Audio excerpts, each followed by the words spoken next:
François Bayrou dans son transat, Jean-Pierre Chevènement perdu dans l'herbe, François Hollande sur son scooter avec Eva Joly comme passagère. Cet après-midi-là, sous les regards intrigués des joggeurs, les candidats à la présidentielle se sont donné un drôle de rendez-vous. Des candidats tricotés par Anna, une mystérieuse blogueuse lilloise. Et là, j'ai amené 9 candidats déclarés et je les mets en scène. Ils font une partie de campagne, donc le début de la campagne.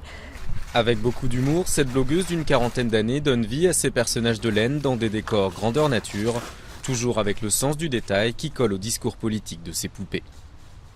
Donc là, je prends Marine Le Pen sous une plaque pour les anciens combattants, en la tournant pour qu'on voit le drapeau du FN sur son bras.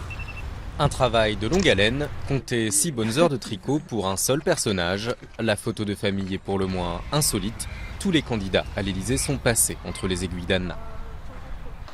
Et c'est chez elle, près de Lille, que la créatrice du blog Dailymail, qui refuse d'être filmée pour préserver l'esprit du blog, cultive son aventure.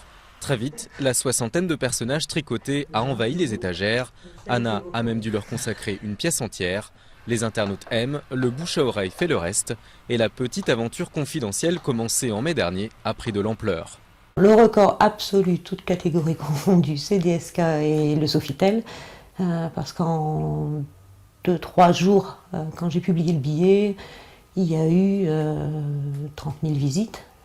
En moyenne, 700 visiteurs viennent sur le blog chaque jour. Certains n'hésitent pas à demander des conseils de tricot, les patrons et même les poupées.